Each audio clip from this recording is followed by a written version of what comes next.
Hello, my friend.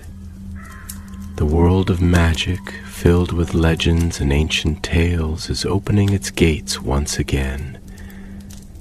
Tonight, in the Gryffindor dormitory by the crackling fireplace, I will share another story with my friends.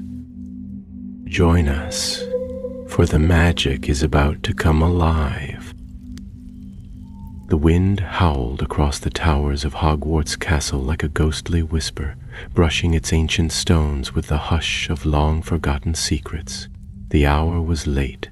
The lanterns in the corridors flickered low, and most students had long since retreated to the warmth of their common rooms. But in the Ravenclaw Tower, behind a door that asked riddles instead of passwords, one young witch sat wide awake, her quill scratching across parchment like a restless owl.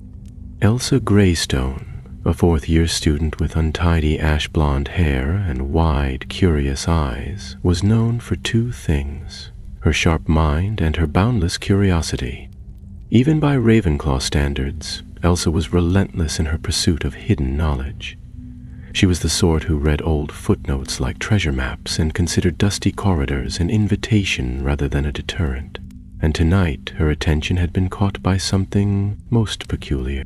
It had started with the books. Not just any books, but the ones shelved in the farthest corner of the restricted section. Professor Vector had asked Elsa to return a borrowed arithmetic compendium. But when she'd stepped into the moonlit aisle, she had found the books whispering to each other, not in voices but in subtle movements, pages turning, spines shifting, entire tomes edging off the shelves as though pulled by unseen hands. And then came the carving. It appeared on the inside of the Ravenclaw common room door, smooth and shallow, as if traced by the edge of a wand. No one saw it appear, but it was there in the morning. A riddle, delicate and strange, etched in old runes that shimmered faintly when touched. Wisdom waits where silence ends, where silver tongues and true hearts bend. Seek the gates where none may tread, and know the price for what is read. Most students laughed it off as another enchanted prank, or perhaps an old enchantment finally revealing itself. But Elsa knew better. These were not ordinary runes. They bore the style of Rowena Ravenclaw herself, fluid, elegant, precise, the same markings Elsa had seen once in an old manuscript deep in the archives. And so, as the castle slept, Elsa pored over her notes. The ink in her bottle had nearly run dry, and the candlelight trembled in protest, but her mind raced with questions. What were the gates? Where did they lie? And what did the riddle mean by the price? Her musings were interrupted by a soft knock on the window pane. Startled, Elsa glanced up. No one could reach the Ravenclaw windows, not unless they were flying. With cautious steps she approached and peered into the night. A face grinned back at her, upside down. "Nico!" she gasped, flinging the window open. Nico Thorne, her best friend and a Gryffindor with a heart as bright as his copper hair, clambered in from his broomstick, landing with a soft thump on the carpeted floor. "Have you gone mad?" she whispered. "You'll get detention again." "Well, technically," Nico said, brushing wind from his eyes, "you'll get detention for letting me in. I'm just a flying outlaw. What have you been up to, anyway? You've missed 2 nights of gobstones." Elsa hesitated, then handed him a copy of the riddle. Nico read it aloud, brow furrowed. This is the real thing," she nodded. "I think it's tied to something hidden beneath the school. I've seen references to the Gates of Wisdom before, once in a footnote in a history of enchanted architecture, and again in a margin of Rowena's personal journal." He blinked. "Wait, you've read her journal?" An excerpt. It's not public, but I might have borrowed access from Madame Pince's key ring. She smiled guiltily. Nico gave a low whistle. So, a riddle, a hidden gate, and probably something dangerous and full of cursed locks. Count me in. Elsa arched an eyebrow. You're not even going to argue? He shrugged. I could be revising for potions, but I'd rather solve a Ravenclaw riddle with you. The next morning brought no answers, only more questions. The carving remained on the door, but now students claimed they saw it shimmer at odd hours. A first year swore it whispered in her ear as she passed. By lunch, rumors of secret doors and ancient chambers buzzed through the castle like nargles in mistletoe. Elsa and Nico began their search in the archives, buried deep beneath the library. They consulted texts long left untouched, secrets of the founders, myth and magic of castle foundations, and a curious volume titled The Tongue of the Stone. They uncovered a consistent thread, an elusive mention of the Gates of Wisdom, a sealed chamber created by Rowena herself, accessible only by those who could answer her final riddle. And those who fail, Nico asked, as Elsa read the passage aloud. Belie are cast into forgetting, she said quietly. The text doesn't explain. It's written in old dialect. They found no mention of where the gates might lie, but one clue lingered in Elsa's thoughts. Seek the gates where none may tread. That suggested a forbidden path, perhaps even a place magically warded to repel seekers. That night, they walked the corridors after curfew, beneath invisibility cloaks Elsa had borrowed from the Room of Requirement. They passed the statue of Gregory the Smarmy, the winding stairs behind the tapestry of the dancing trolls, and the cold, narrow passages beneath the charms corridor. At last, in the abandoned classroom near the base of Ravenclaw Tower, Nico paused. Thank you. Elsa, look. She turned and saw it. The air shimmered against the far wall like heat on stone. A soft humming filled the space, and as they stepped closer, the outline of a doorway emerged, invisible unless viewed at just the right angle. A disillusioned entrance, Elsa whispered.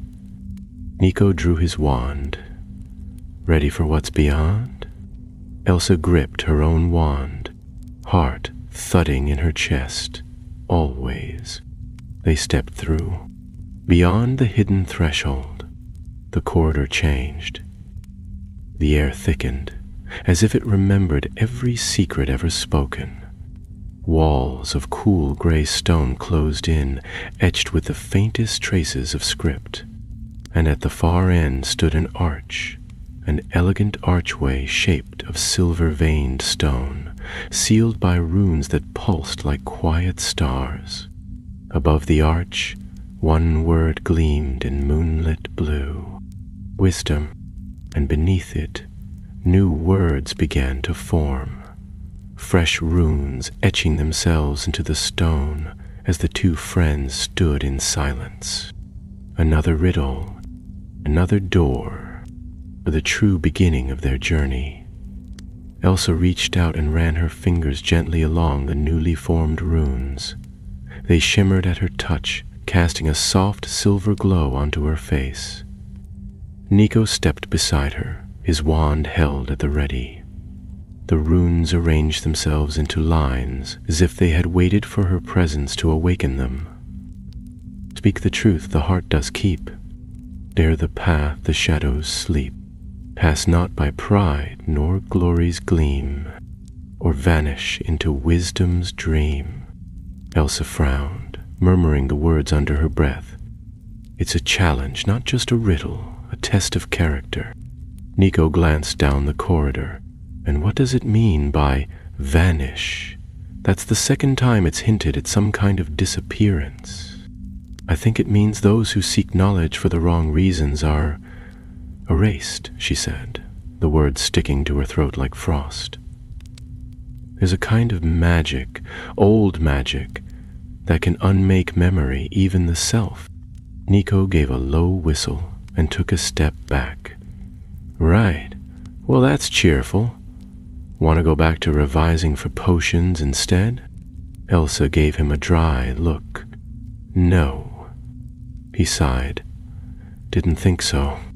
After much thought and several attempts to decipher the runes further, they returned to the library. Madame Pince had locked the restricted section for the night, but Elsa had anticipated this and left a cleverly enchanted bookmark wedged in the pages of a text titled Chambers of the Deep Mind. With a whispered charm, the parchment shimmered and began to float, revealing previously hidden ink. Rowena left behind not just riddles, Elsa whispered, reading the faded script, but wards, complex enchantments woven into the architecture of Hogwarts itself. Each of the 4 founders shaped parts of the castle in their own way. Rowena's design was always the most subtle. She believed knowledge should not be forced, but earned. Nico leaned in. Elsa nodded. And the gates of wisdom are the final one. The next day passed slowly. Neither of them could concentrate on lessons. Professor Sinistra's astronomy lecture blurred past, and Elsa nearly fell asleep in transfiguration, but by nightfall they had stolen away again, cloaks draped around them like shadows, and made their way back to the secret corridor. The runes on the archway still glowed.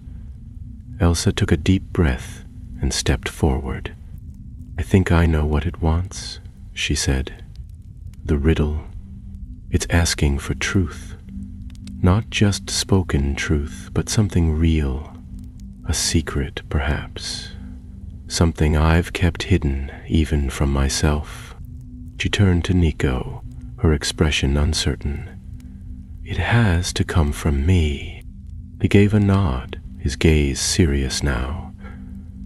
Then I'm here if you need me. But you're the one it chose. Elsa stepped before the archway, heart hammering in her chest. She closed her eyes.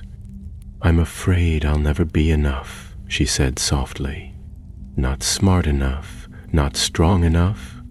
I study everything because I'm terrified that if I stop, everyone will see I'm a fraud. For a long moment, nothing happened. Then the runes flared bright, a silver gleam flashing across the archway like lightning.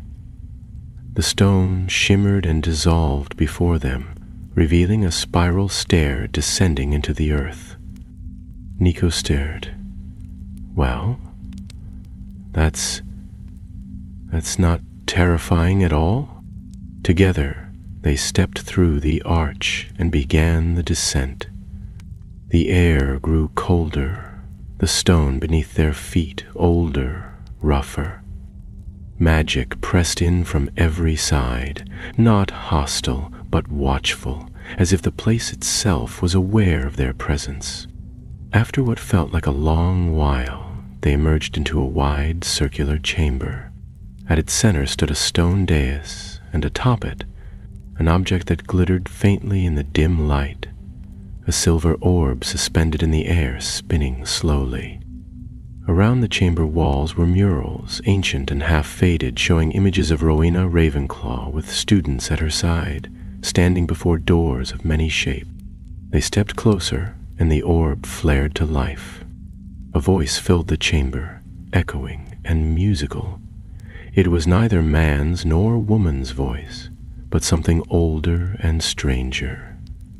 Welcome, seeker. You have spoken your truth. To pass, you must now answer. What is the value of knowledge that cannot be shared? Elsa's brow furrowed. The question struck her as strange. She whispered, That sounds like a philosophical debate, not a riddle. Nico shook his head. I don't think it wants a lecture. I think it wants your answer, your belief. She thought deeply, Her voice when she spoke again was quiet but clear. Knowledge that cannot be shared is like a flame locked in a box. It gives no warmth. It lights nothing. It dies in the dark. The orb pulsed once, then twice, before slowly dimming. From the wall opposite, a hidden door opened with a soft grinding sound. That was either brilliant, Nico muttered, or we're about to be eaten by a magical door. They stepped through again, the passageway narrowing into a corridor of mirrored walls. But as they walked, Elsa stopped and stared. Her reflection was moving, but not as she moved. It stood still, watching her with a faint frown. "Elsa," the reflection said. Its voice was hers, but laced with doubt. "You are chasing shadows. You'll never be like her." "Like who?" Elsa asked, heart pounding. The reflection tilted its head. "Like your sister." Elsa froze. Nico turned, concern on his face. "It's just a trick," he said. "Illusions." But the word hit her like a thunderclap. She had never spoken of her sister at Hogwarts, never let the others know that she had once had an older sibling. Brilliant, daring, and lost too soon in a magical accident. A wound so deep, Elsa had buried it, even from herself. She faced the mirror. "I don't have to be like her," she said firmly. "I'm me." The reflection smiled faintly. Then it bowed and vanished. The corridor melted away, and they found themselves in another chamber. This one was darker, filled with swirling mist. In the center was a door, unlike the others, carved not of stone, but of dark glass, veined with silver and humming with power. There were no riddles now, only the door, and the unmistakable sense that they were nearing something profound. Nico stepped beside her. "I think this is the final threshold." Elsa nodded. Her thoughts swirled with fear, hope, and wonder. Somewhere beyond this door lay the gates of wisdom. But what price would they demand? And what truth would they reveal? Together, they reached out. And the door began to open. The door opened with a whispering sigh, as if it were exhaling secrets it had held for 1,000 years. Cold mist coiled around their ankles as Elsa and Nico stepped inside, their wands raised for light. The chamber they entered was vast and circular, but unlike the ones before, it was neither empty nor silent. Shelves stretched from floor to ceiling, curving around the walls like the coils of a great sleeping serpent. Each shelf was lined with scrolls and bound volumes, their covers sealed shut with glittering runes. Between them floated softly glowing orbs, suspended in the air like stars in a private sky. The room smelled of ink, old parchment, and a faint trace of something metallic. Like the air before a storm, Elsa whispered, "It's a library." Nico looked around with wide eyes. "It's more than that. Look at them, these books. They're locked." As they moved slowly through the space, the floating orbs drifted near, illuminating bits of text scrawled on walls and ceiling in ancient script. Elsa paused before one shelf, tracing her fingers just inches from the surface of a heavy tome. The runes on its spine lit up faintly beneath her touch, revealing its title, The Secrets of Wandless Invocation. "They're knowledge vaults," she murmured. "Guarded, hidden. Some of these spells must have been lost centuries ago."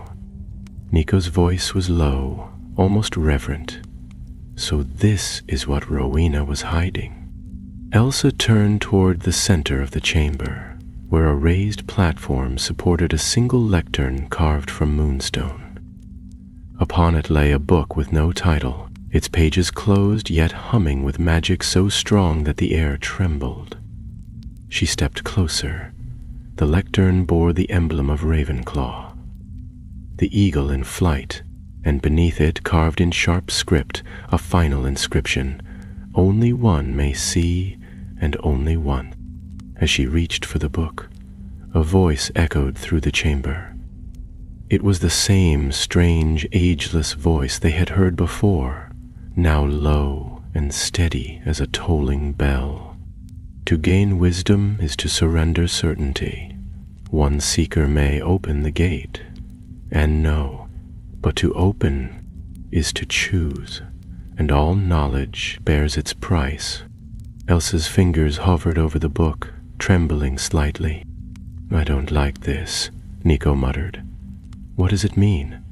Only one may see? And what happens if you do?" Elsa looked at him.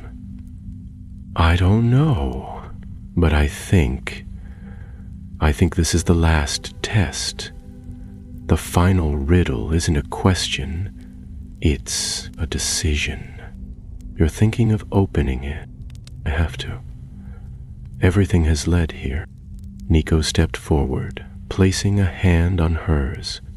"But what if it's not just a book? What if it's something worse?" She met his gaze. Rowena wouldn't have created something to destroy. She wanted the right person to find it, to understand it. He didn't answer, but the doubt in his eyes spoke volumes. Elsa turned back to the lectern and took a breath. Her heart pounded against her ribs, louder than the voice in her head urging caution. Slowly, she placed both hands on the book. The runes flared brightly, and the room darkened, the shells and orbs vanishing into blackness.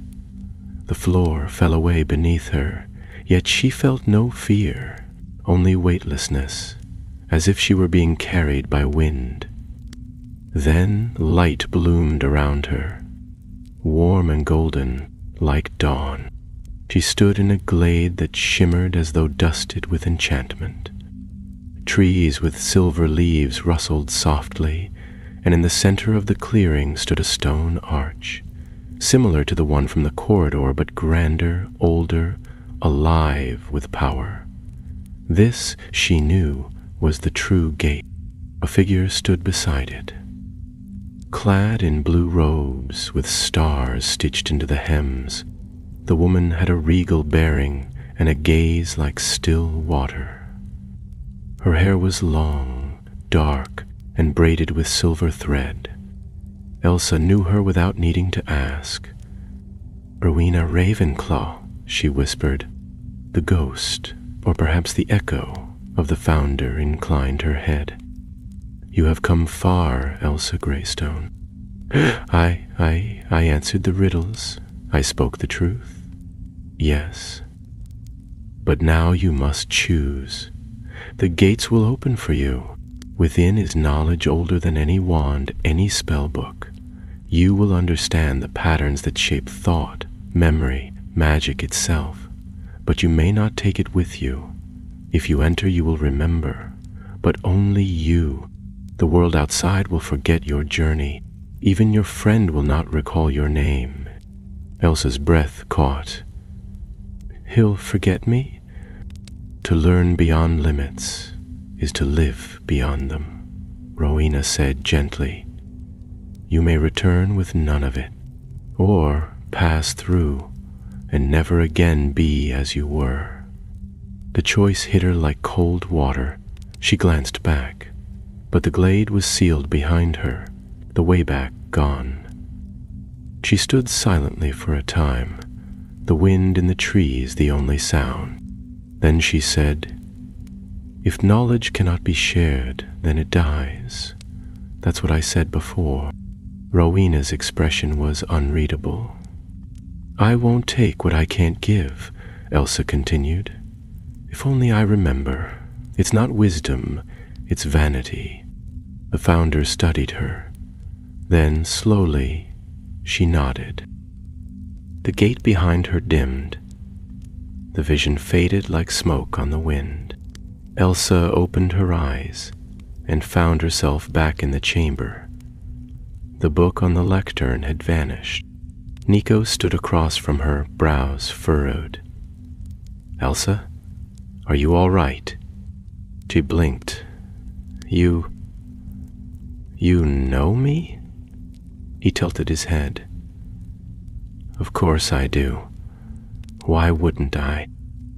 Her heart raced. Somehow the test had ended differently. She had chosen not to take the knowledge. The price had not been paid, and thus the memory remained intact. She smiled faintly, shoulders relaxing. "Just making sure," she said. Together they turned from the platform, the glowing orbs around them beginning to dim. Behind them, the walls of the chamber shimmered, then vanished entirely, leaving nothing but solid stone. The path back was unmarked, but they found it with ease. The trials were over, the riddles answered, but as they stepped back into the corridor behind the disillusioned door, Elsa glanced once over her shoulder. The magic of the gates had faded, the chamber sealed again, perhaps for another 100 years, or until another seeker came, driven by questions and the courage to refuse what they could not carry. She would remember. She would always remember. And that perhaps was the true wisdom. The next morning, sunlight spilled through the windows of the great hall, glinting off golden plates and casting long beams across the enchanted ceiling, which mirrored a sky of soft clouds drifting lazily in blue. Students talked and laughed around her, oblivious to the weight of what Elsa carried in her thoughts. She sat at the Ravenclaw table, untouched toast on her plate, and a cup of tea going cold at her elbow. Across from her, Nico tore into a croissant with enthusiasm that suggested he hadn't nearly been erased from existence the night before. She watched him in silence, thinking of how close she had come to stepping beyond the reach of memory, of how very nearly she had chosen to become something else, something unseen and unremembered. Yet here she was, and here was Nico, still teasing her about how pale she looked and whether she'd been up all night revising again. Everything seemed the same, but Elsa knew it wasn't. Not quite. When Professor Flitwick passed by with a cheerful nod and a reminder about the upcoming charms assessment, Elsa barely registered it. Her mind kept circling back to the final moment in that hidden chamber, to Rowena's eyes, and the weight of the decision pressed upon her like the pull of a powerful enchantment. The gate had tested her not through magic, but through choice, and she had passed, not by taking, but by letting go.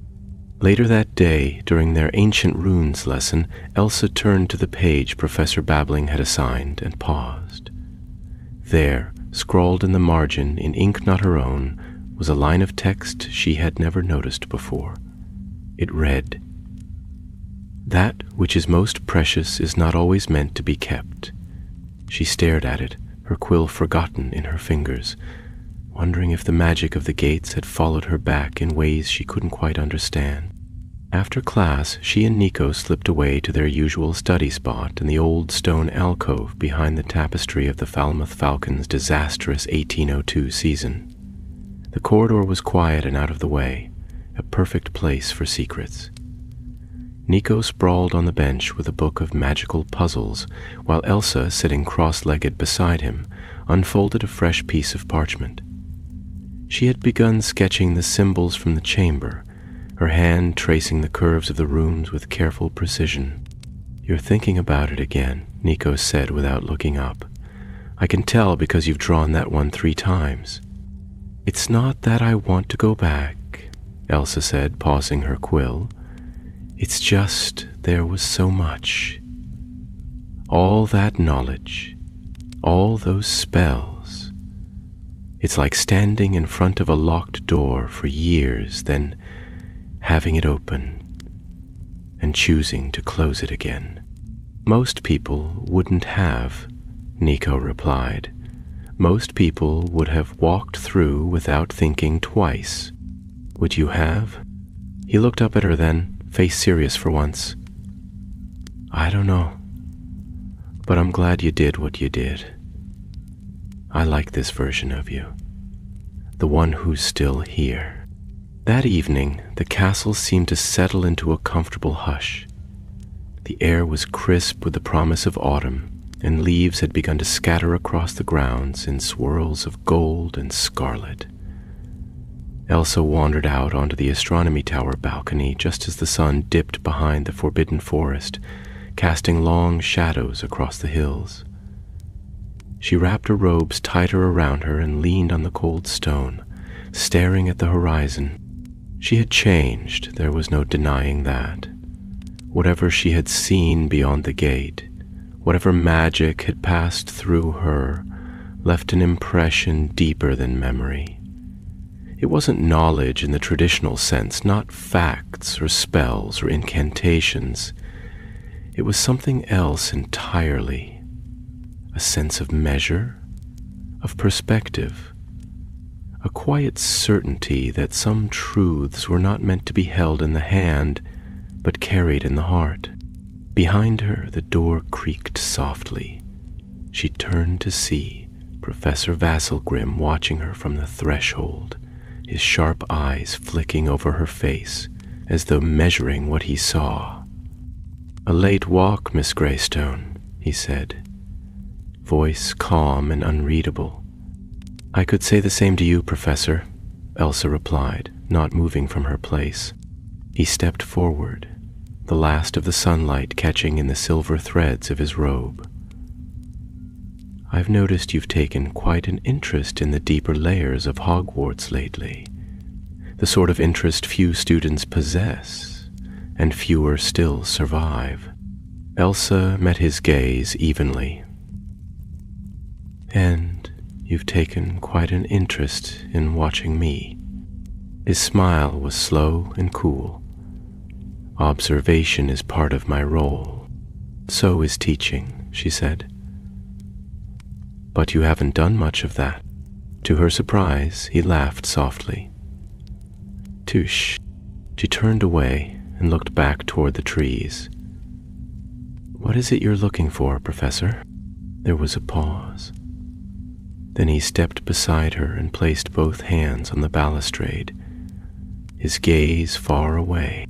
"There is power buried in this place, wisdom left behind by those who shaped it. Rowena believed knowledge should never be given lightly, but others believed it should be taken. I suspect you've found something or chosen not to." "I didn't take anything," Elsa said quietly. "No," he agreed. "But you were offered. That makes you dangerous." Elsa turned to face him fully. "I'm not the one hiding things." He gave her a long, lingering look, then straightened. "Be careful, Miss Greystone. Not all gates are meant to be opened, and not all questions deserve answers." With that, he turned and vanished into the stairwell, his footsteps fading into silence. Elsa stood there a while longer, her breath fogging faintly in the growing chill. She had thought the danger past, the riddle resolved, but now she saw the truth of it. Solving the riddle had not ended the story. It had only opened another door. There were still mysteries beneath the stones of Hogwarts, still secrets watching from the dark. And someone else was searching. Someone who would not refuse the power she had turned away from. She would have to be ready, and this time she would not be alone. Autumn deepened its hold on Hogwarts as October ripened into gold. Leaves flurried across the courtyards like sparks from an unseen fire, and the air carried the faint tang of wood smoke from Hagrid's hut. The castle itself seemed to grow older with the season. The stone walls damp with morning mist, and the portraits whispering more often, as though sensing something stirring beneath the surface. Elsa Greystone, now alert to such shifts, felt the change in her bones. Classes went on as usual. Professor Sprout chattered about the habits of venomous tentacula. Professor McGonagall lectured sharply on the ethics of magical transformation, and Professor Flitwick spent a full lesson teaching them the nuances of the Harkness charm, which caused objects to emit soft music when struck. Yet for Elsa, each subject felt somehow secondary, like echoes of a distant bell. Her thoughts remained fixed on Professor Vasselgrim's warning, and the feeling that something unseen and dangerous still coiled in the shadows of the school. It was Nico who first noticed the pattern. They were in the library again, seated in a corner between towering stacks of spell theory volumes, when he pulled out a slim book bound in blue velvet and frowned. "This wasn't here before," he said. "I've been through this shelf at least twice." Elsa leaned over. The book had no title on the spine, but when she opened it, a sheet of parchment fell out. On it was written a single line in black, spidery ink. "The wisdom that sees all cannot close its eyes." She stared at it, her brow furrowing. "Another riddle?" Nico nodded slowly. "I think Vasselgrim's still searching, and this is part of whatever he's after." They examined the book carefully, but its pages were blank, save for the occasional smudge of silver ink that looked like it had been wiped away.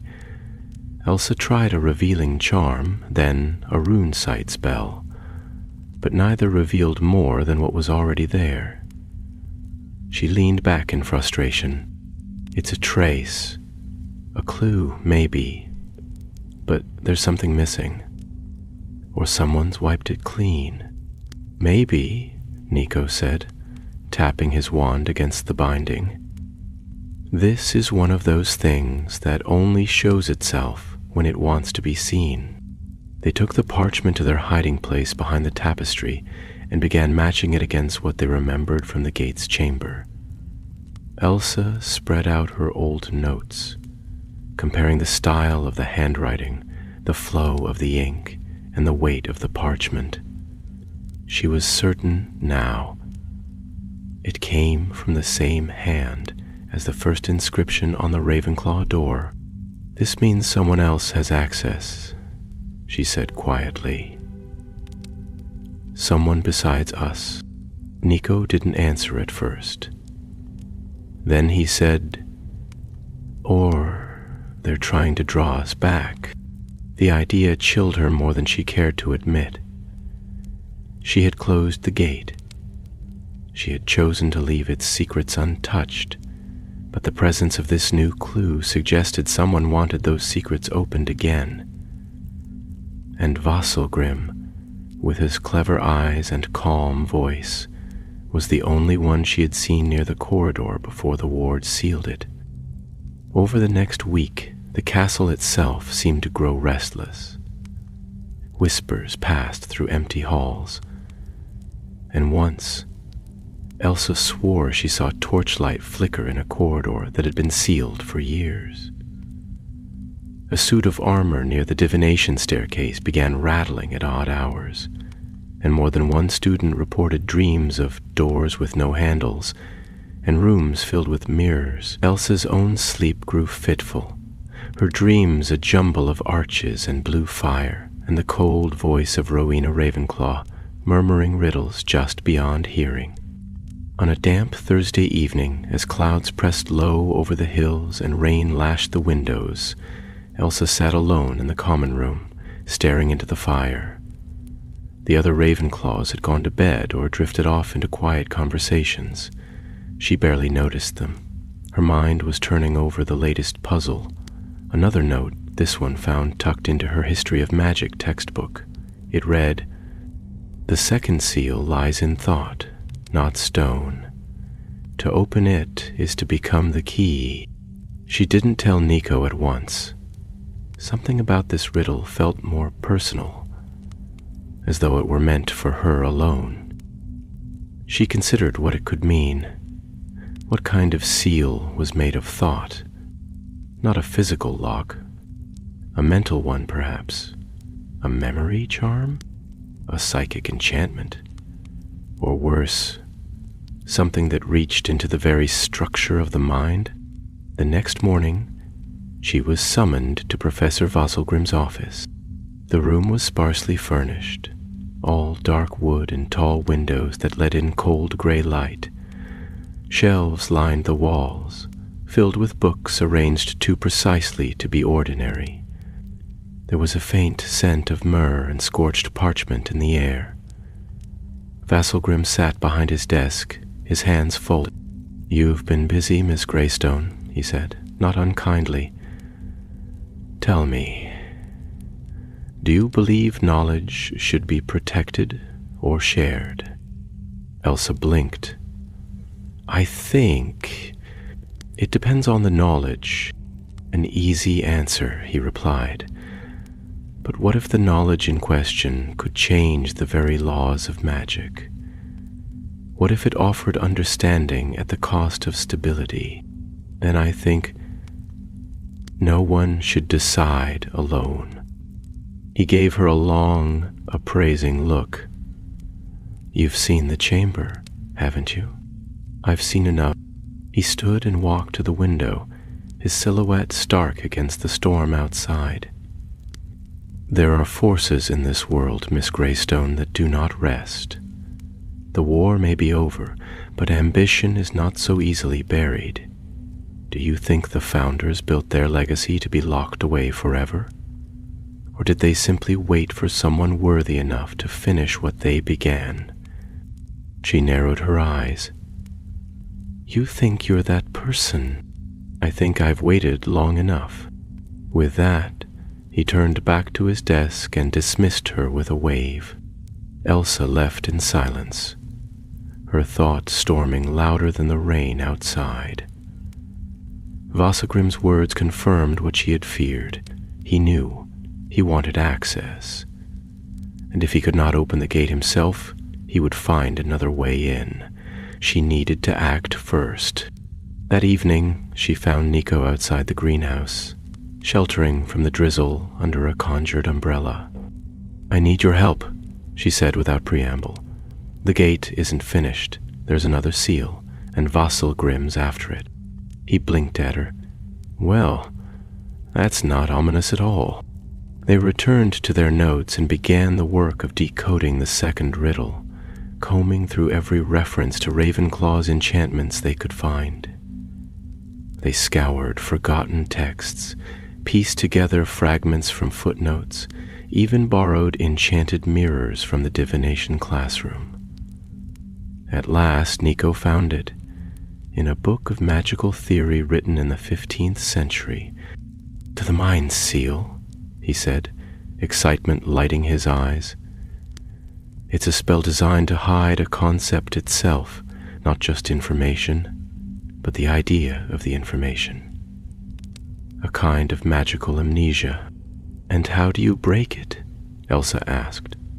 He looked at her grimly. "You have to remember something you were made to forget." For a long moment, neither of them spoke. Then Elsa sat back and stared at the fire. Somewhere, buried in her mind, was the key to the second seal. She had left the gate without taking anything, or so she had thought. The first snowfall came early that year, dusting the towers and turrets of Hogwarts in white and casting a hush over the grounds. The lake froze at its edges, and the forbidden forest stood still.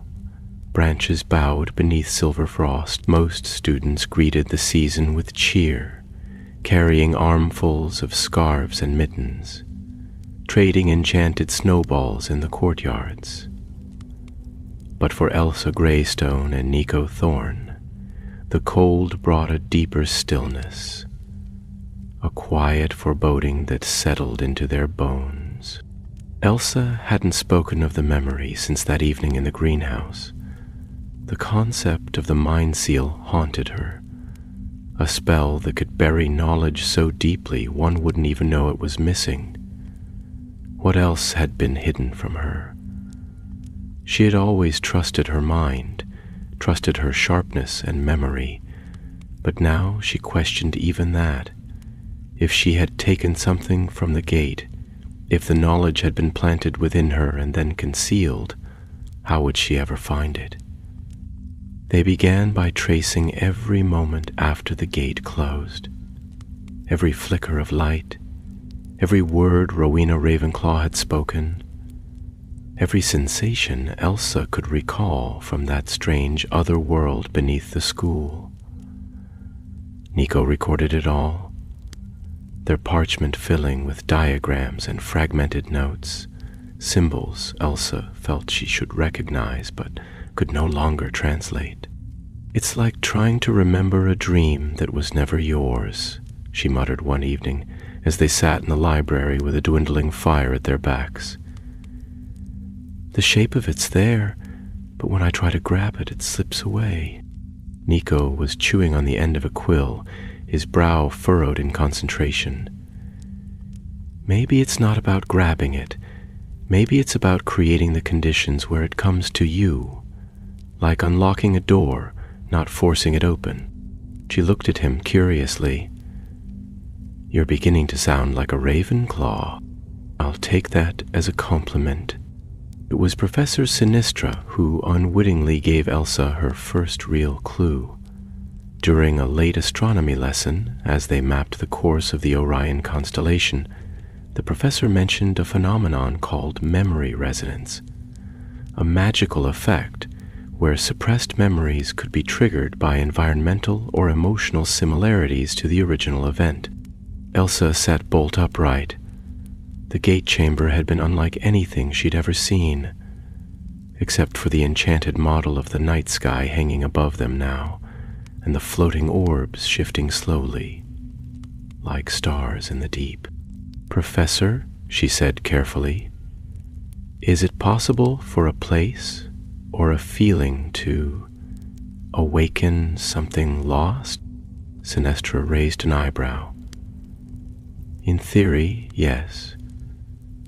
Memory is a web, not a chain.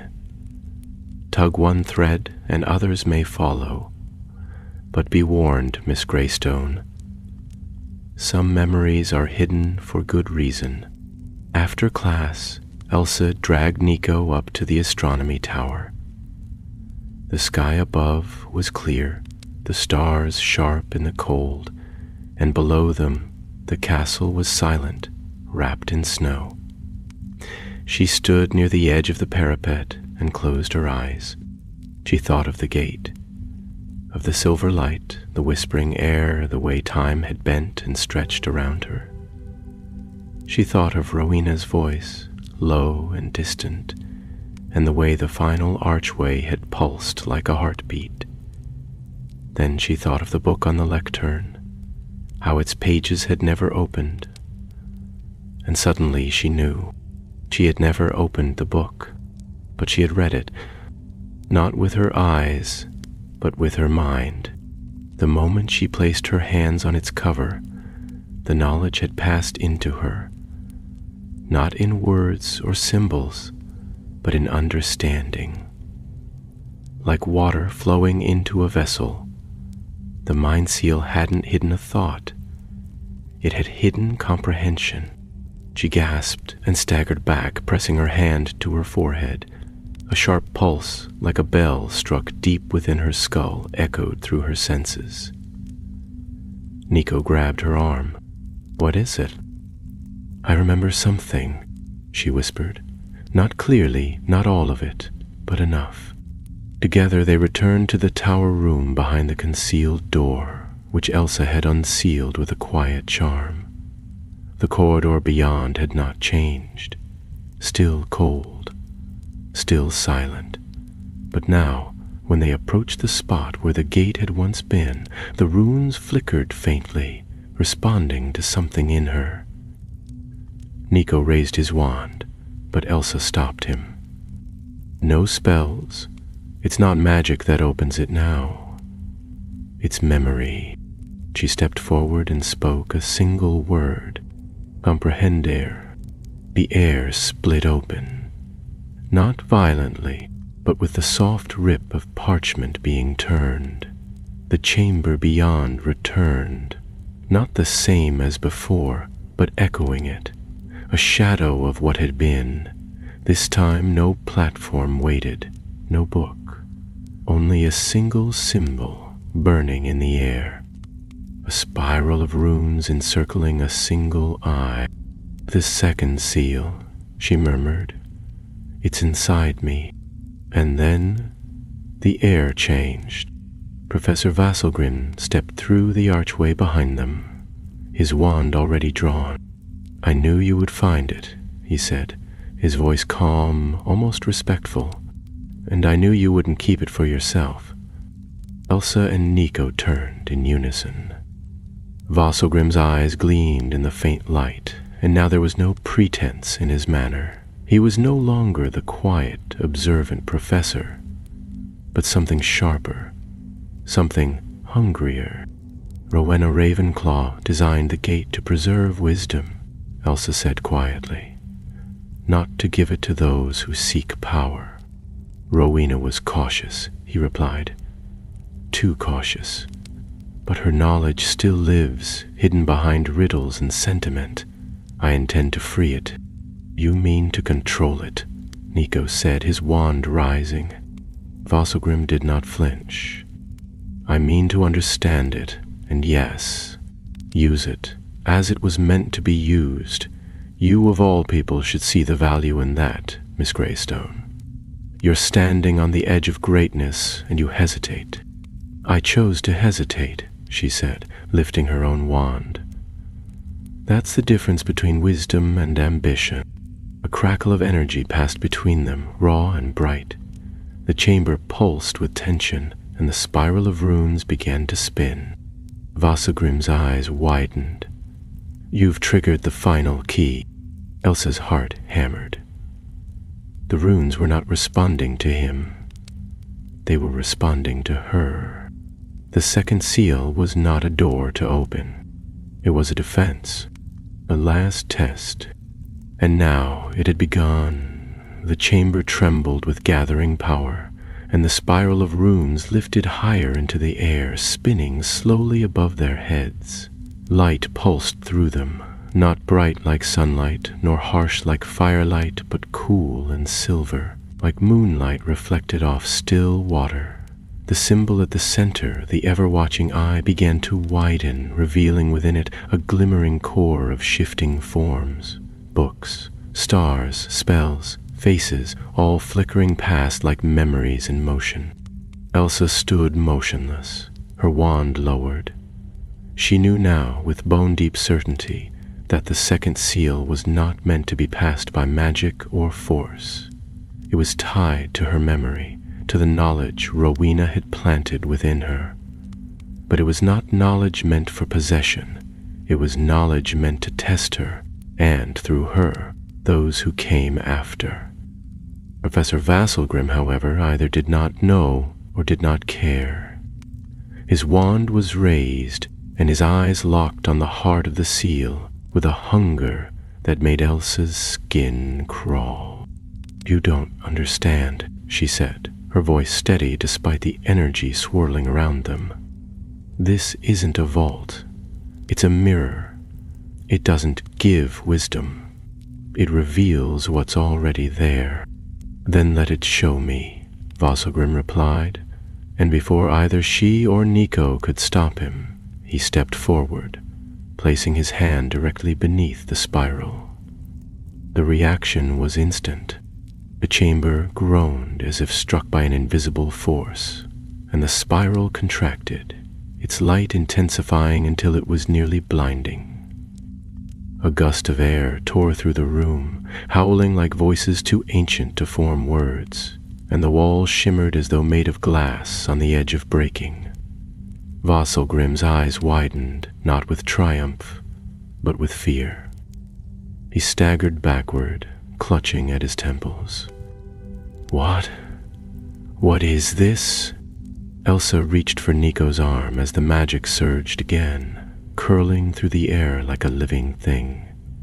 The runes were changing now, rearranging themselves around the eye, forming a pattern Elsa had seen only once before. In the final moments before the gate had closed, it was judgment. "You weren't chosen," she said, her voice nearly lost in the roar of wind. "You forced your way in."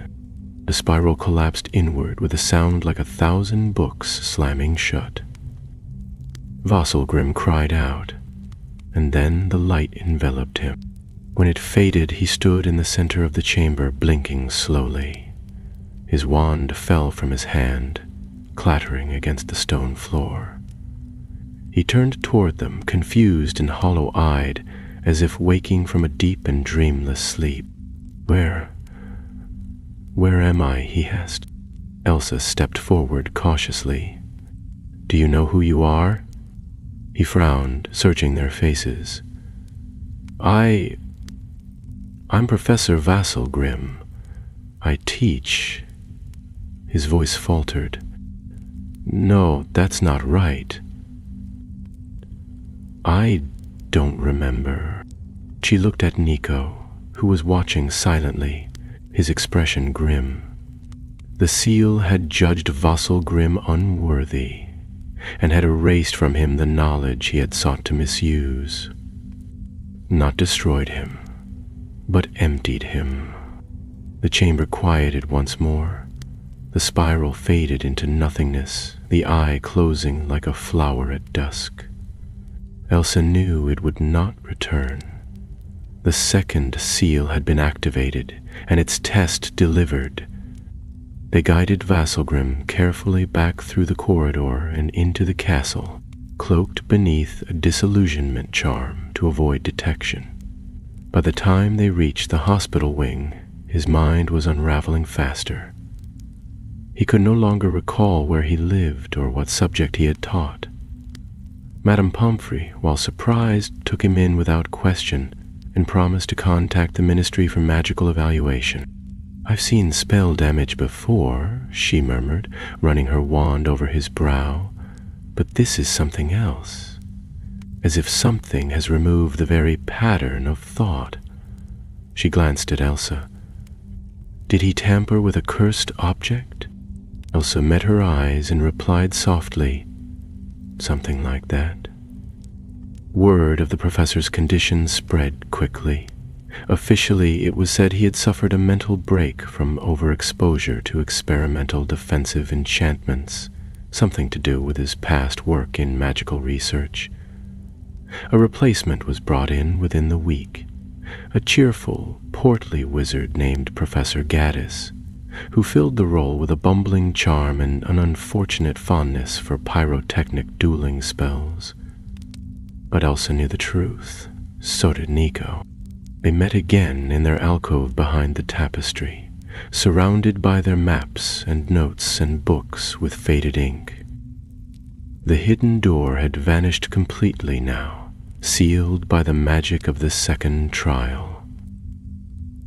The chamber was lost once more to the school and to time. "I don't think we'll find another entrance," Nico said, folding away the last of the parchment. "Not unless it wants to be found." "I think that's the point," Elsa replied. "The knowledge isn't gone, it's just waiting." For what? For the next riddle. The days passed slowly after that. Winter settled in earnest, and the great hall transformed with icicles, snowflakes that danced above the tables, and the 12 towering Christmas trees that filled the corners with the scent of pine and frost. Elsa resumed her studies as though nothing had changed, but inside she carried the memory of the gate and the test, not as a burden, but as a quiet fire.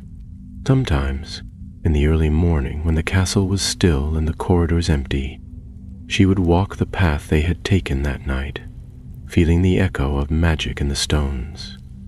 The chamber might be sealed, but its lesson remained. Knowledge, when earned, did not shout or boast. It whispered, and it waited for those wise enough to listen.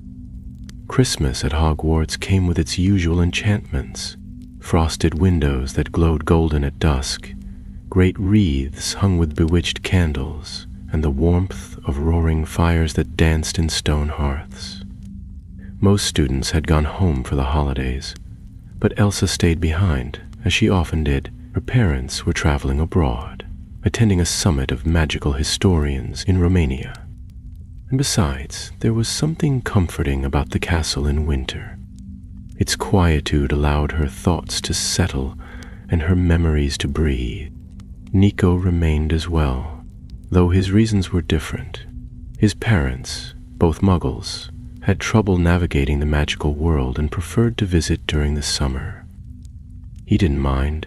He liked Hogwarts in the snow, and liked even more the freedom that came with empty halls and long, firelit afternoons.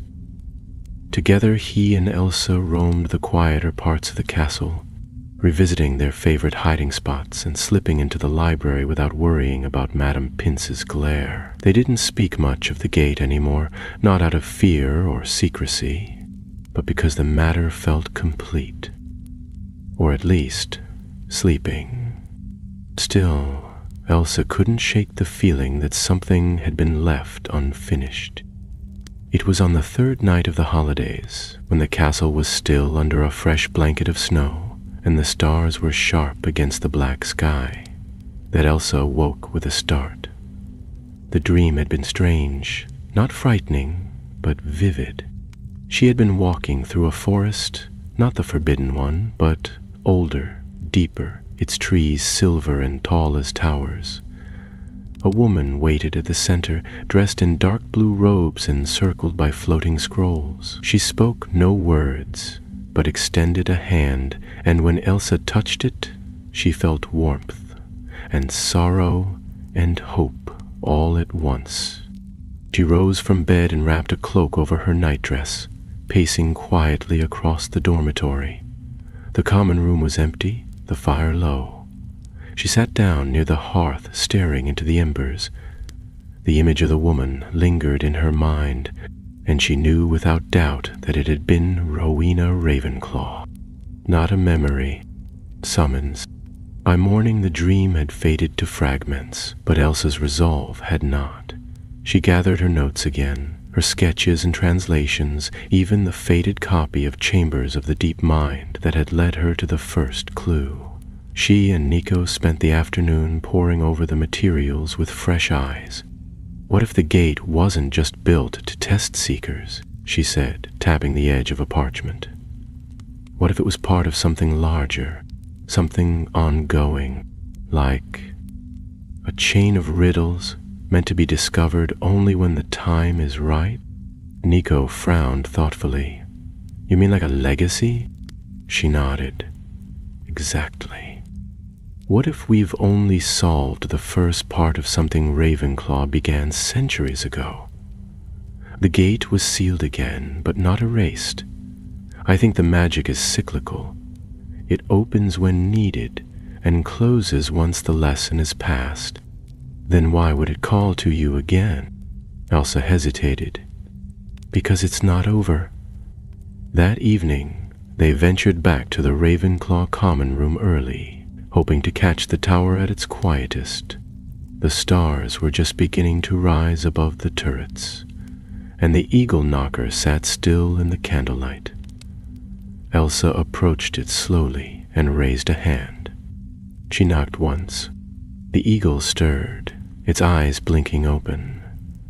When it spoke, its voice was smoother than before, softer but heavier with age.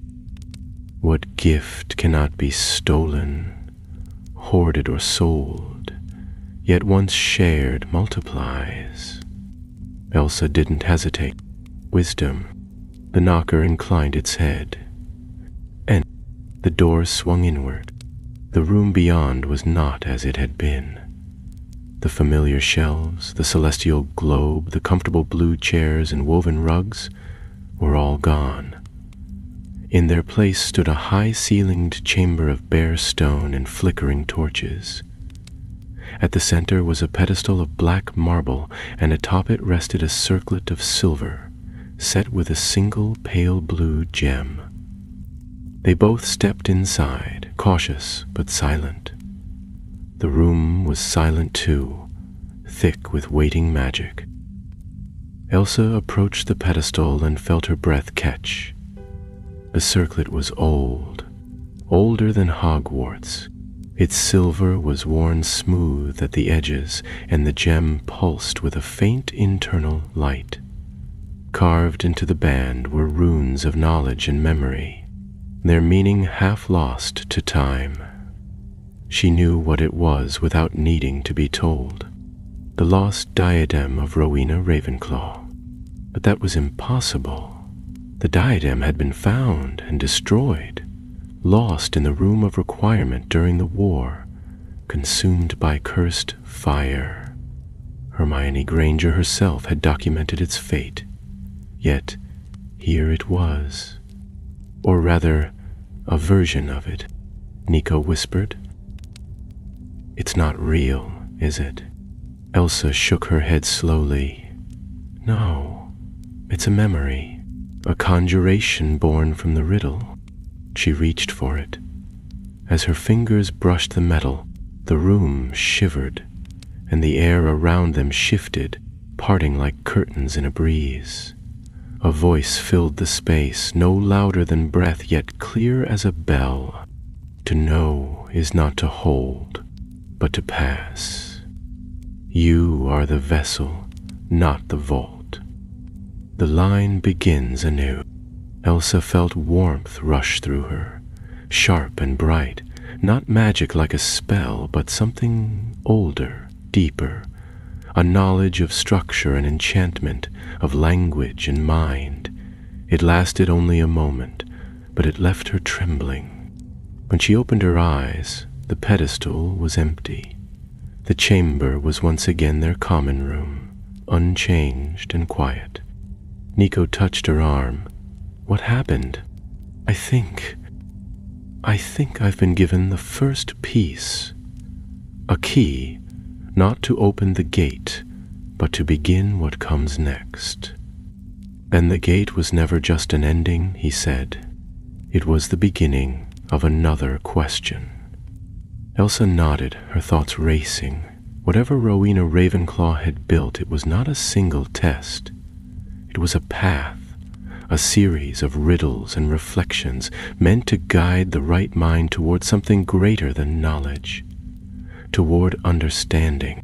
And now, the path had chosen her. The snow thickened as the days crept into the heart of winter. Outside, the forbidden forest had grown still and white beneath its icy boughs, and the black lake had frozen into a mirror that reflected the cold blue sky. Within Hogwarts, the corridors echoed with fewer footsteps, the holiday hush lingering even as classes began to stir back to life.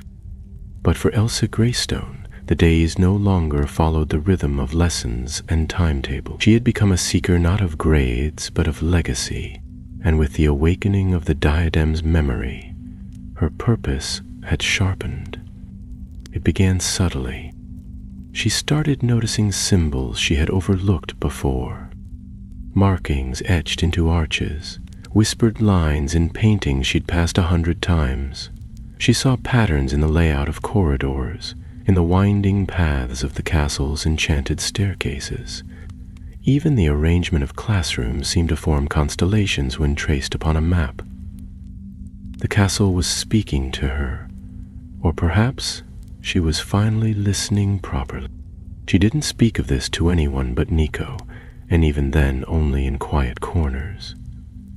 They worked by firelight and lamplight, copying floor plans and tracing the geometry of the halls with lengths of twine and magical chalk. Nico, ever inventive, devised a charm that suspended their castle diagrams in mid-air, each layer floating above the last like transparent pages of a book. Bit by bit, they revealed what the founders had hidden. A pattern, vast and ancient, woven into the very bones of the school. "Yes," Nico said one evening, pointing to a cluster of lines that converged in a sharp spiral. "Matches the symbol from the second seal. See how the lines meet? This isn't just architecture, it's a language." Elsa stared at the diagram, feeling the hairs on her arms rise. "It's a map. To what?" She looked at him, her eyes dark with certainty. "To the next riddle." It was not long before they found it, or rather, before it revealed itself. They were crossing the corridor beneath the charm's wing, one of the oldest parts of the castle, when Nico stumbled. His foot caught against what seemed to be a crack in the floor, but as he steadied himself, his hand brushed the wall beside them. A section of stone sank inward, grinding softly, and a circular panel slid free to reveal a small alcove no wider than a cupboard. Inside, resting on a pedestal of polished obsidian, was a crystal sphere.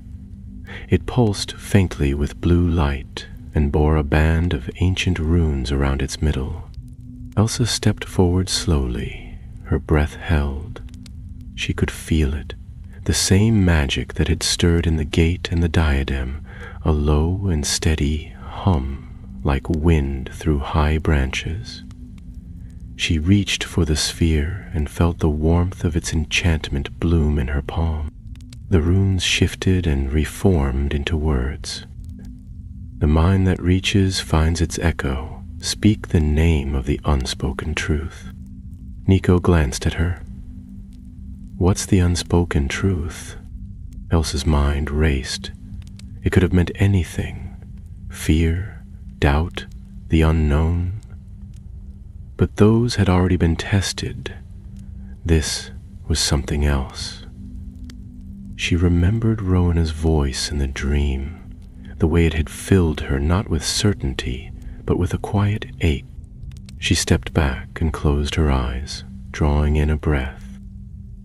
"The unspoken truth," she whispered, "is that we are afraid not of ignorance, but of understanding too much." The sphere pulsed once, twice, and then dimmed. The runes faded, and with a soft click, the base of the pedestal slid open to reveal a folded parchment. She opened it slowly, fingers trembling.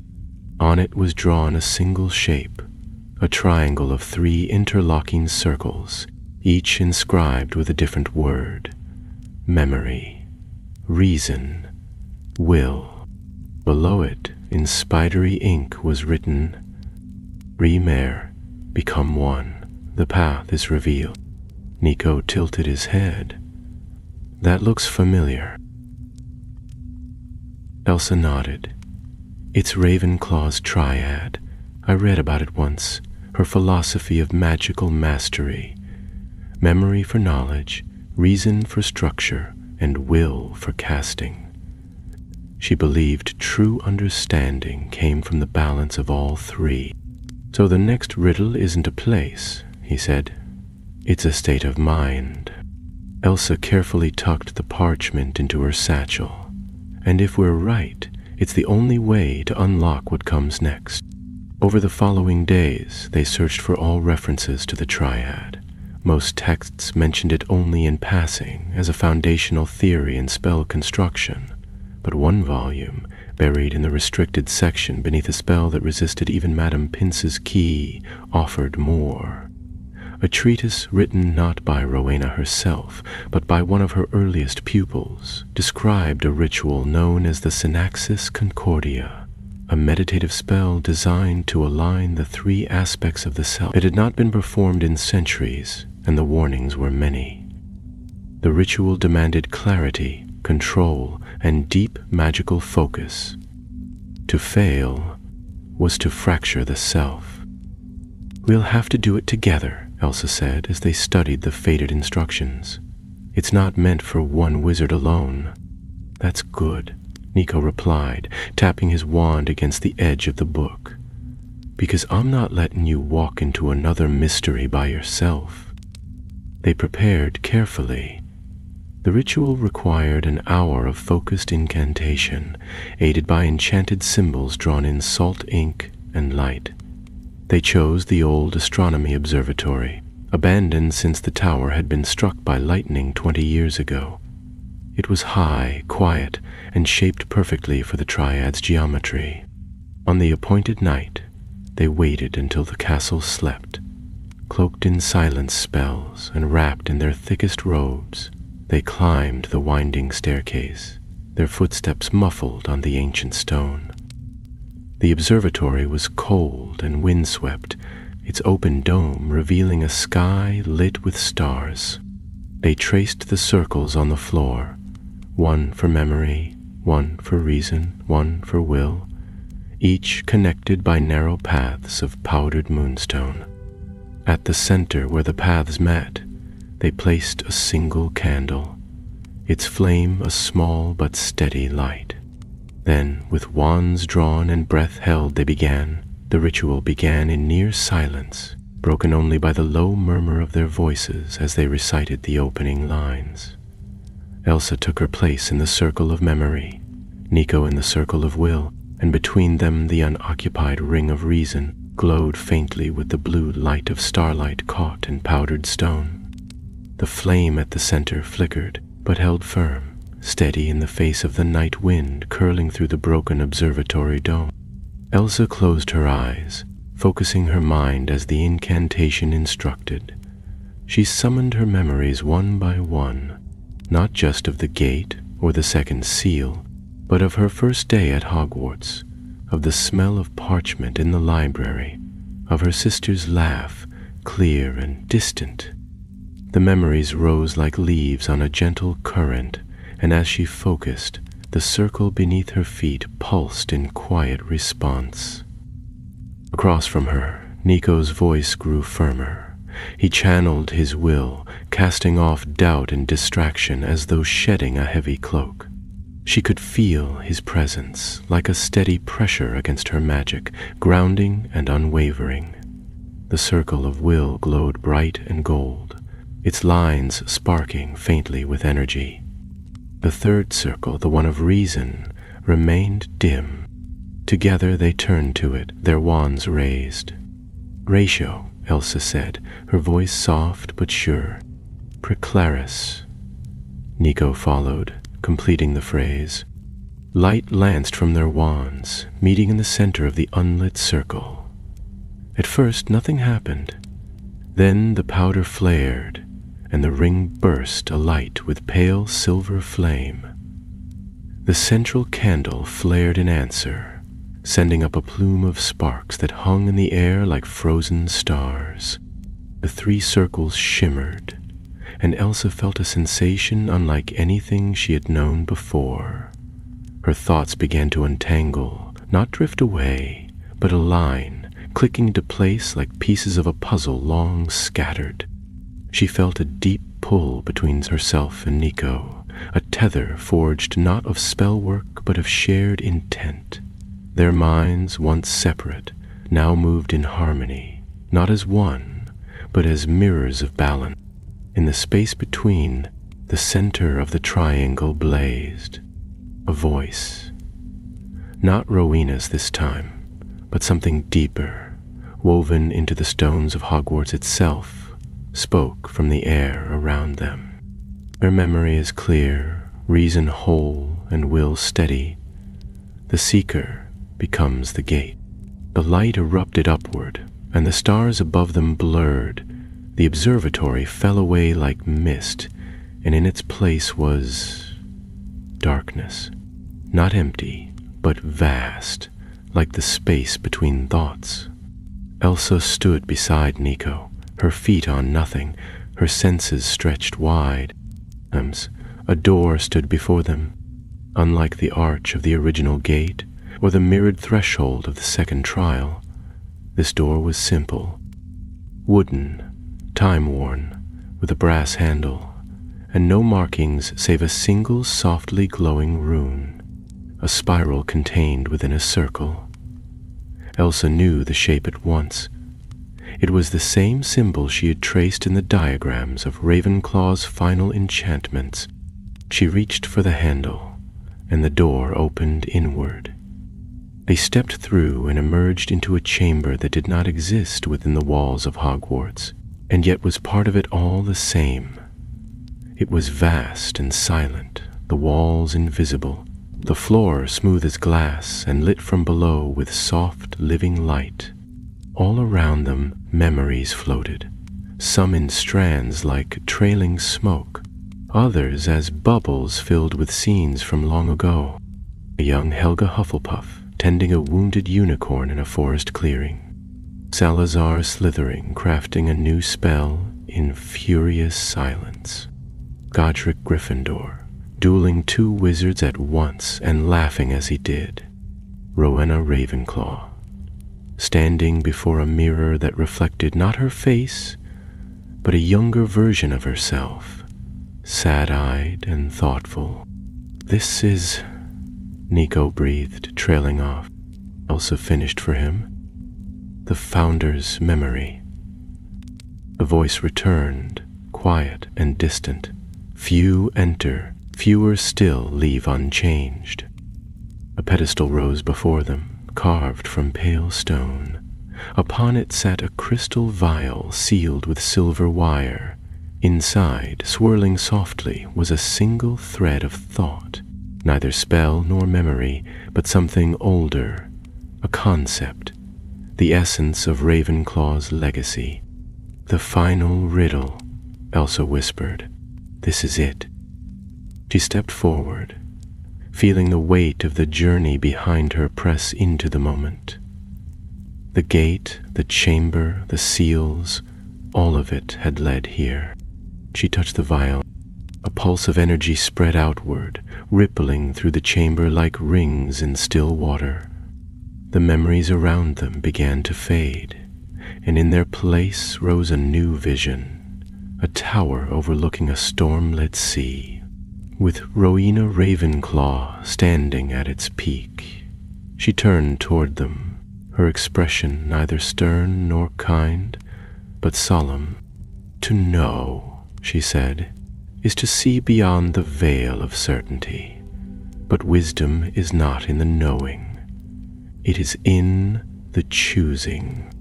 She raised her hand, and between her fingers formed a second vial, identical to the first. One contains knowledge eternal, the other forgetfulness.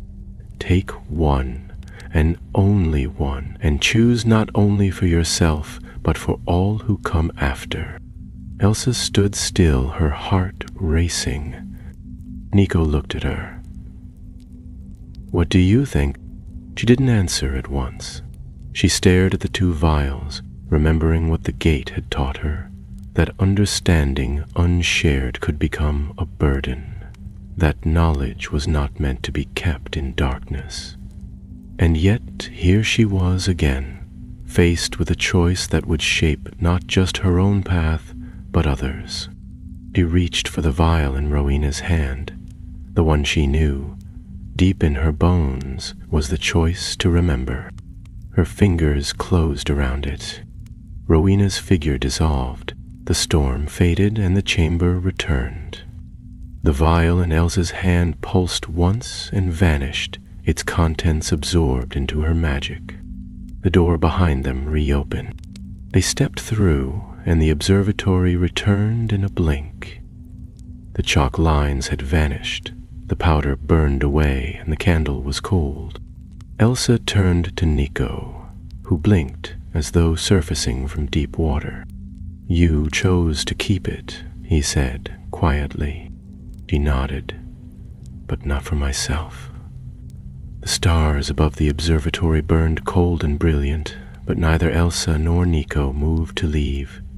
The ritual was finished, yet something in the air remained altered, as if the very magic of the castle was aware of their passage through a threshold unseen by others. Elsa could still feel the warmth of the vial pulsing faintly within her, not as an object carried, but as knowledge absorbed. part of her now, like breath or heartbeat. They descended the stairs in silence, each wrapped in their own thoughts. The corridors of Hogwarts were quiet at that hour, the portraits asleep, the suits of armor standing motionless and mute. As they passed beneath the great arched windows overlooking the snow-covered lawns, Elsa saw their reflections in the glass. Two figures side by side, wand light flickering faintly between them. It struck her suddenly that she was no longer the girl who had once scoured the restricted section out of curiosity alone. She had become something else, someone shaped not just by learning, but by trial and choice. It was nearly dawn when they returned to Ravenclaw Tower.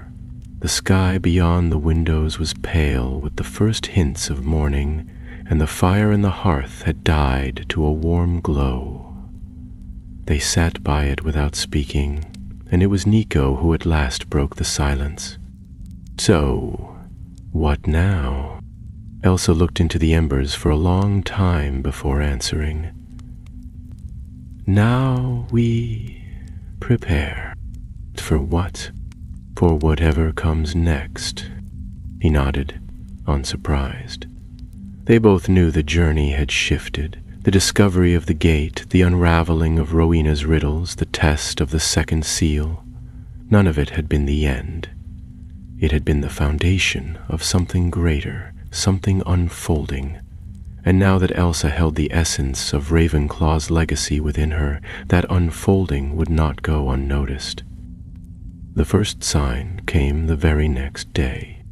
During lunch in the great hall, where platters of roast and winter vegetables steamed merrily beside mugs of mulled pumpkin juice, a sudden hush fell across the students as a single parchment drifted down from the enchanted ceiling. It landed neatly before Elsa's plate, bearing no seal, only her name in curling script. She unfolded it, her hands steady. "The keepers are aware. We are watching. We remember." Nico leaned over, his fork forgotten. "That's it?" Elsa nodded. "It's enough." She had read of the keepers only once, in a footnote buried at the end of a dusty tome titled "Order Within the Order." According to the account, they were a silent, secretive group, watchers, not rulers, tasked by the founders to protect the highest magical truths from corruption. They did not lead, nor did they interfere, except when the boundaries of understanding were tested and the legacy of Hogwarts itself at stake. Now they had reached out. Ella felt no fear, only resolve. She had chosen to carry Ravenclaw's wisdom, not for glory or gain, but because it must not be lost, and the keepers, whoever they were, had judged that choice worthy. The days that followed passed swiftly, the castle stirring to life once more as the last of the holiday snow began to melt beneath warming charms and spring's slow advance. But though lessons resumed and laughter returned to the halls, Elsa found herself more aware than ever of the castle's deeper rhythm. Magic pulsed through the walls like breath. She saw it in the way certain staircases paused when she passed, in the way the portraits bowed their heads slightly as she entered a room. The school was not just alive, it was attentive.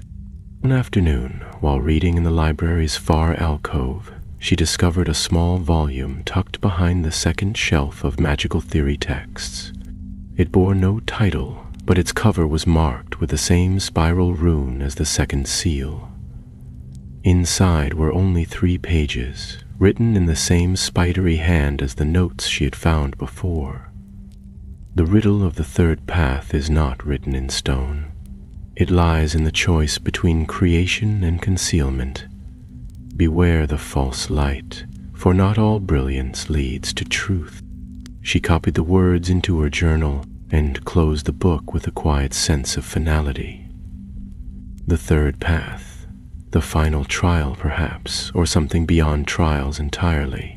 There was no map now, no chamber to find, no artifact to claim. Whatever came next would not be offered, it would have to be earned. That evening, Elsa stood alone at the window of the astronomy tower, the wind curling her robes about her ankles, the sky ablaze with stars. Somewhere far below, the castle breathed and shifted, alive with its secrets and stories. She thought of those who had walked before her, Rowena, the pupil who had penned the Synaxis ritual, the unnamed keepers whose whispers still moved through the stone. She was part of that line now. Nico found her there, as he always did, and leaned against the wall beside her. "I suppose we'll never really go back to how things were," he said. "No," Elsa replied, "but would you want to?" He considered, then smiled. "Not really." She returned the smile and looked back out across the grounds, where the last of the snow clung to the towers like lace. She did not know when the next riddle would come, or what form it would take. Perhaps it would arrive as a dream, or a choice, or in the eyes of a stranger who knew too much. Perhaps it would not come for years, but she would be ready, for she had passed through the gate and turned away from power. She had remembered what others had forgotten. And most of all, she had chosen not just what to know, but who to be.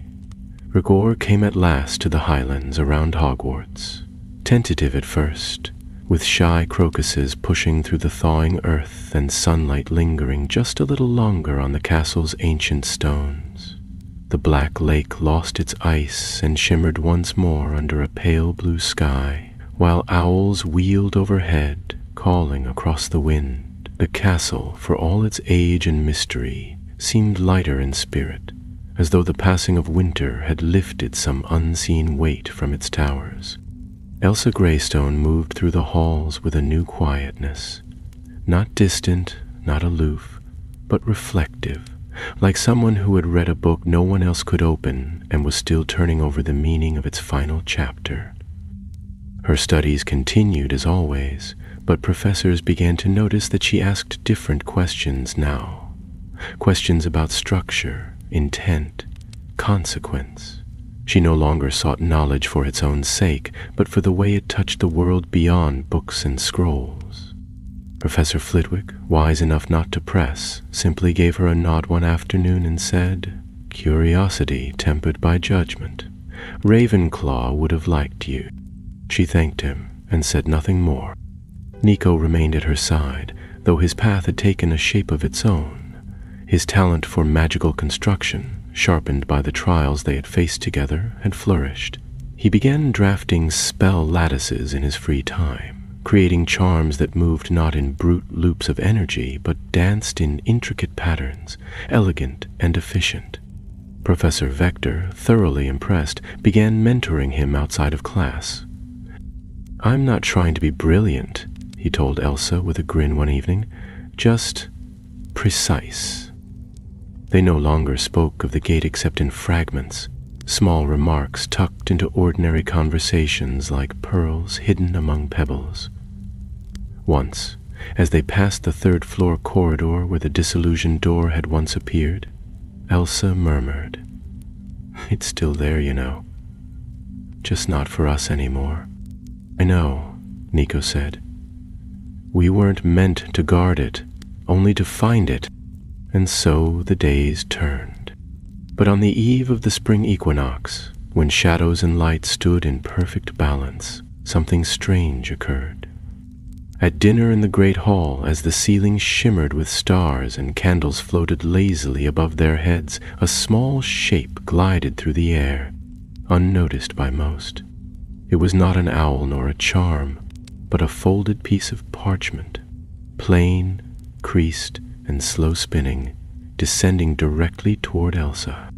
It landed beside her goblet. She unfolded it carefully, her breath catching as she read the words within. "The third path has opened. One must walk it. One must choose. One must turn away.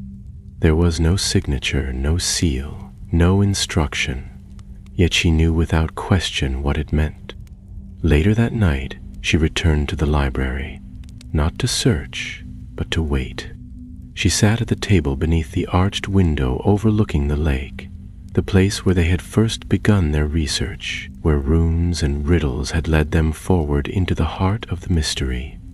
The hour grew late, and the castle quieted, the torches flickering low and the portraits dozing. And then the light changed.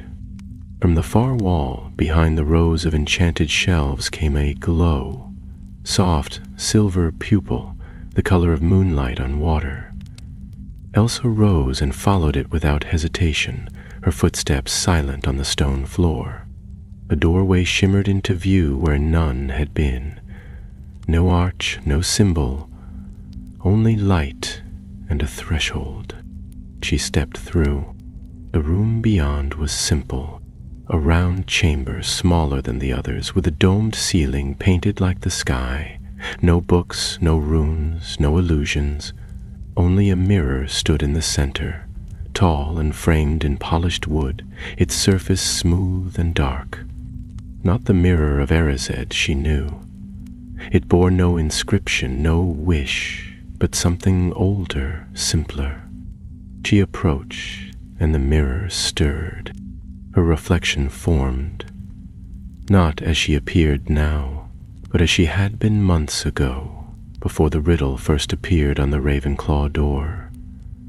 A younger Elsa, bright-eyed and eager, chasing truth with both hands, unaware of what it might cost. The mirror flickered. Now it showed another reflection. Herself, older, robed in blue, a wand in one hand and a staff in the other, standing atop the same mountain where Rowena Ravenclaw had once waited in her dream. Power radiated from her, not destructive but deep. She looked wise. She looked alone. Elsa reached out and touched the glass. The reflection vanished. In its place, a single line appeared across the surface. To walk the third path is to leave the riddle behind. She understood, not through reason or study, but through the thread of intuition that had guided her all along. The riddles had been steps, not the destination. The seals, the chambers, the choices, they were not trials to prove worth, but stages of becoming. And now, to take the final step, she would have to let go of the mystery itself. She let her hand fall and stepped back. The mirror shimmered once, then faded. The room dimmed, the doorway behind her already gone. She walked back through the castle in silence, her heart strangely light. She would not chase more doors, nor hunt more secrets. Not now. She had passed the final test, not by solving it, but by knowing when to stop. The third path was not a passage. It was a choice, and she had chosen. That spring, as new leaves unfurled across the trees and the owls sang again in the towers, Elsa Greystone walked through Hogwarts, no longer as a seeker of riddles, but as their keeper.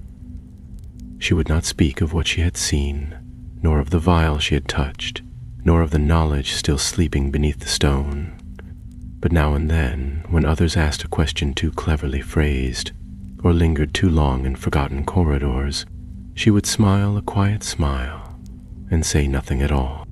For some wisdom, once earned, asks only to be carried, and the gate, for now, was closed.